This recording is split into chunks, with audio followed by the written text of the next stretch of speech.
J'ai des petits yeux, pourtant il est pas si tôt, mais c'est le temps de se remettre un petit peu dans le rythme et d'arrêter de se lever à 10h30. C'est parti pour une journée dans mon assiette à La Réunion. Franchement, je suis trop contente de filmer en vacances, ça change un peu, ça sort du studio. Ça fait très longtemps que j'ai pas fait de vlog sur ma chaîne, que j'ai pas filmé en extérieur, mais ça me fait plaisir. Ça me fait plaisir de faire ça en plus à La Réunion, une île que je connais un petit peu maintenant. En ce moment, je prends du café avec du lait végétal. En vrai, c'est pas l'idéal parce que le café comme ça à jeun, ça me brasse un peu. Faut savoir qu'en ce moment à La Réunion, c'est l'hiver. Après l'hiver de La Réunion, hein, on s'en doute, il fait chaud. Mais le soir, vous serez surpris quand même. Faut mettre un petit pull, une petite veste, limite t'as envie de faire un petit feu de cheminée. Mais voilà, la journée tu peux te baigner si t'as envie, il fait 25 quoi. Ça change un peu de la période que j'avais connue parce que j'y étais allée en décembre 2021 où là c'était l'été chez eux pour le coup et c'est vrai que ça faisait une grosse coupure avec l'Hexagone où voilà, on était en période de Noël et il faisait bien plus froid évidemment. Alors que ici, quand c'est l'été, les températures montent vite. Mais franchement, je préfère ce climat pour le coup. Pour les personnes qui connaissent l'île, je suis à Saint-Pierre.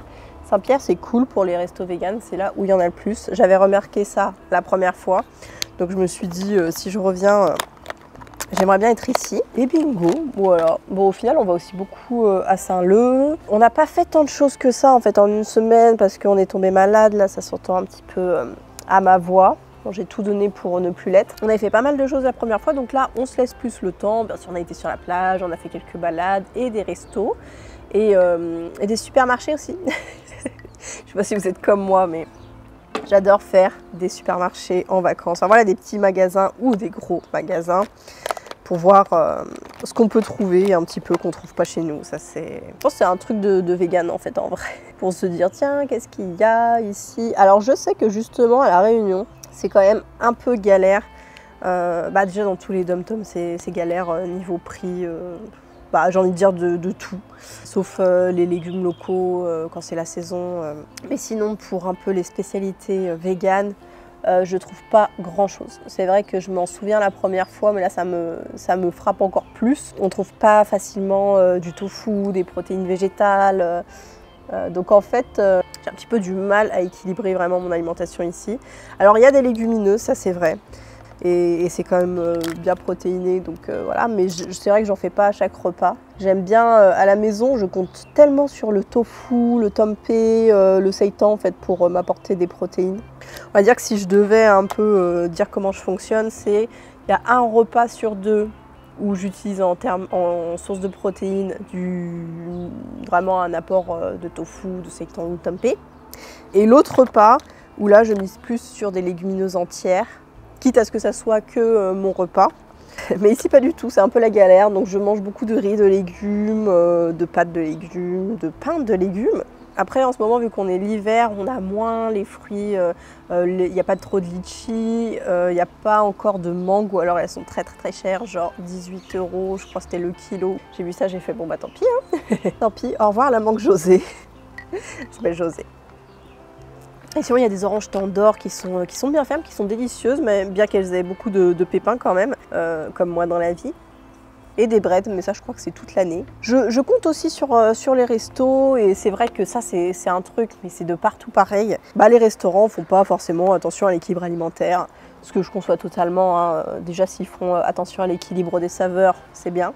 C'est avant tout pour ça que j'y vais. Hier on a testé un délicieux restaurant, c'est le Lasca, qui est un restaurant en fait à la base lyonnais, que je n'ai même pas testé à Lyon, alors que c'est à 1h30 de chez moi, vraiment, c'est pas très loin, j'y vais régulièrement, mais j'y vais plus le midi, donc souvent je vais chez Zoï, Zoï direct. Et les Belles Âmes aussi à Lyon, très sympa, nouvelle découverte. Donc j'avais pas testé à Lyon, mais ils venaient d'ouvrir une adresse à La Réunion la semaine où je suis arrivée, vous me l'avez conseillé, enfin, vous m'en avez parlé, en tout cas vous m'avez dit il y a une nouvelle adresse, je me suis dit, hey, c'est à Saint-Pierre, quand je vous ai dit que Saint-Pierre, il y a les adresses véganes. Et ben voilà, je n'avais pas menti.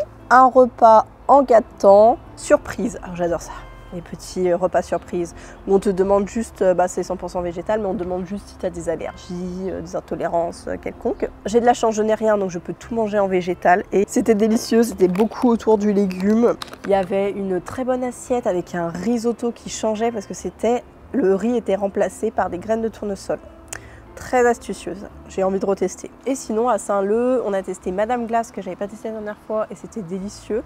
C'était tout végétal et façon un peu sneakers, chocolat, cacahuètes, petite chantilly de coco. Et sinon, il y a Green Shake, chez qui on a été plusieurs fois, mais c'est bien cuisiné. Tout n'est pas vegan là-bas, mais c'est 100% végétarien. Est-ce que vous êtes comme moi en vacances? Mais je pense que si vous me suivez, vous êtes un peu comme ça quand même. Et vous aimez justement bien découvrir quand même les restos. Ou alors, vous y allez un peu sans regarder ce qu'il y a. Alors, à La Réunion, c'est pas non plus incroyable en termes d'options véganes, hein, qu'on se le dise. Même s'il y a toujours des trucs que tu peux trouver.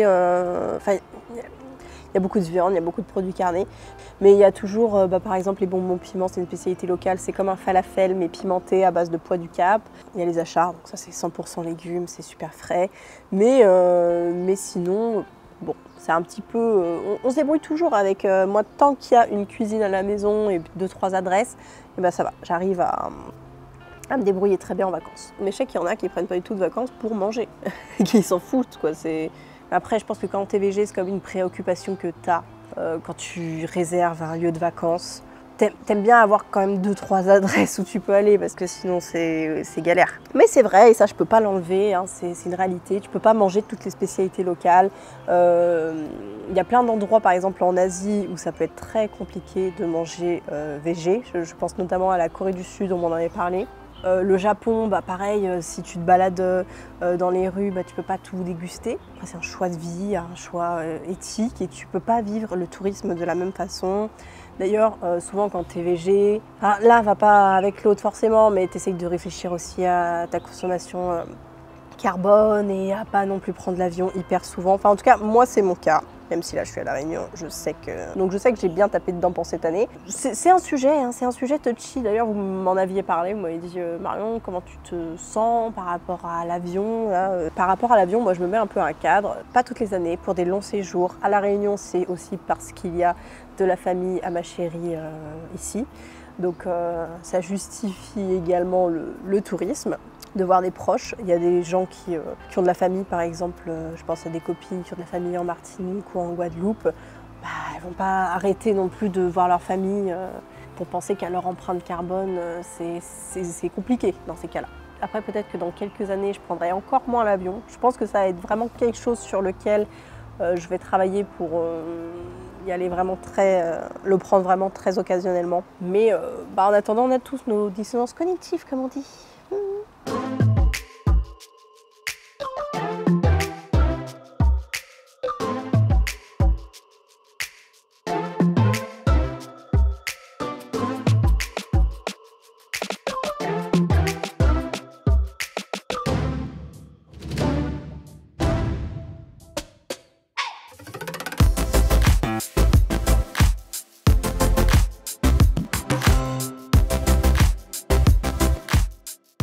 Petit plateau de fruits pour le goûter. Les oranges Tangor, ça c'est du pépino, c'est la première fois que je goûte, et une banane.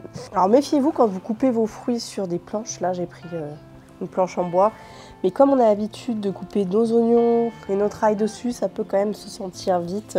Donc ce que je préfère limite, c'est de... Voilà, pour la banane c'est facile quoi. Mais de couper en l'air. À midi c'était délicieux. Je regrette pas d'avoir retesté Midori Kitchen. C'est une cuisine qui est majoritairement aux inspirations coréennes. Voilà, le plat de ce midi, c'était philippin. Et il y avait des protéines végétales, il y avait du riz. C'était chaud, enfin tiède comme il fallait. Je dirais que c'était peut-être pas assez généreux en quantité au niveau du plat, mais vu qu'avec tu prends souvent un petit dessert, et ben ça te permet de garder un peu de place. Et puis sinon un matcha latte délicieux avec du sucre muscovado, j'avais jamais testé comme ça, mais je vais refaire franchement. Du sucre muscovado, je pense dilué juste avec un petit peu d'eau, et ça apporte un petit côté caramélisé qui se marie très bien avec le matcha. Ça, le pépino, j'ai jamais goûté, mais de ce que j'ai lu, ça a le goût de melon, de poire. Allez, c'est parti. C'est très frais, très léger. Ça ressemble vraiment à du melon, mais avec une texture un petit peu différente.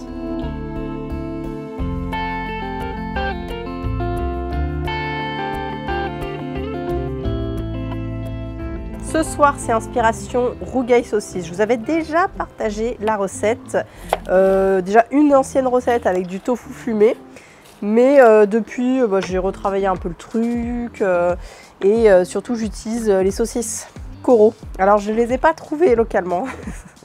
Elles ont pris la soute, elles ont été dans la soute. Je trouve qu'elles vont très bien pour cette recette, donc je me voyais pas faire sans. Je me suis dit avant de partir, attends, j'ai prévu de faire un rougail à la Réunion, c'est obligé, donc je vais prendre mes petites saucisses Coro. Donc là déjà, je vais faire une pâte de poivron avec du piment. Normalement, on peut le faire au pilon, c'est comme ça qu'il faudrait le faire. Mais là, je vais prendre un Robot Lame S. Par contre, ce piment, je ne sais pas du tout ce qu'il donne. Donc je vais tester avec vous, savoir si j'en mets un tout petit peu ou juste la moitié. Je ne sais même plus quelle variété de piment c'est. Non, ça va, ça reste un piment doux. Ouais, bon, je vais pouvoir en mettre un entier sans problème. Et à côté, on va mettre de l'achar. Après, je vais enlever les graines parce que c'est ça le pire en fait. Très juteux ici le gingembre. La peau est très fine. Ça enlève quand même assez facilement. Et il est délicieux. De toute façon, tous les légumes dans le rougail se trouvent localement, c'est ça qui est bien. Il y a juste les saucisses Coro qui ont pris la soute.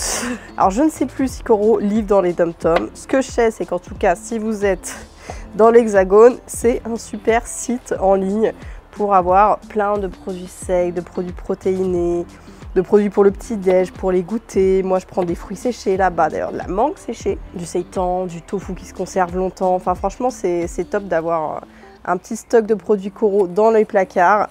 Et toute l'année, vous avez mon code qui est la petite Okara et qui donne moins 5%. Là, typiquement, ça, ce sont les saucisses au seitan avec 20 g de prod pour 100 g, ce qui est vraiment très bien. Il y a aussi celles mix seitan tofu. Celles-ci, je les préfère pour le rougail parce qu'elles sont encore plus fermes. Je vais hacher l'ail et pour les tomates, dans la vraie recette traditionnelle, normalement, il n'y a pas besoin d'enlever la peau. Donc, je la laisse. Ça me fait faire moins d'étapes. Et en fait, normalement, dans le rougail, il n'y a pas de curcuma, sinon c'est un curry. Donc, je ne mets pas de curcuma. Mais après, si on veut encore plus de saveur, on peut en ajouter. Normalement, c'est quand même pas mal, déjà avec l'oignon, le gingembre, l'ail, le piment, le poivron. Et aussi, je ne me vois pas ne pas ajouter du zeste de kombawa. Ça, vraiment, ça fait toute la différence pour moi. Surtout dans ce plat où finalement, il n'y a pas tant d'épices. Si, il y a du thym aussi, bien sûr. Je ne vais pas filmer à l'intérieur comme c'est pas chez moi. Mais après, je vous montre le résultat et on en discute. Je vais manger ces petits Pick Fine, fabriqués à la Réunion, goût original. Alors, tu as plusieurs goûts. Tu as piment, tu as fromage, tu as crème oignon. Pas incroyable, mais c'est un peu addictif en vrai. Regarde, de la farine. Avec quelques petites cacahuètes au milieu. Et en apéritif, je reste sage, pas de rhum, mais du jus de goyave. Pour toutes les infos sur Réunion, je vous avais déjà fait un article, donc je le remets en barre d'infos. Il y a quand même pas mal de restos qui sont toujours ouverts, parce que j'étais allée il y a 2-3 ans, donc c'était pas non plus hyper loin. Et ça, par contre, je connaissais pas. Ce sont des bonbons cravates. Ça se trouve dans les supermarchés, parce qu'il y a pas mal de spécialités, sinon comme des bonbons au miel, mais du coup pas vegan. Et là, c'est le seul truc que j'ai trouvé de local. En sucré, enfin pas le seul truc, mais un truc bien sucré qui soit vegan. Et ça ressemble un peu à des bugnes encore plus croustillantes. Donc c'est frit, il y a du sucre, mais c'est absolument délicieux. J'en mange quasiment tous les jours. Voilà, c'est ma source de prot, pas du tout. Alors j'ai mis quand même la masse de tomate, le poivron aussi, et qu'il est un peu juteux. Mais finalement je le préfère comme ça. D'habitude il peut être un peu plus sec.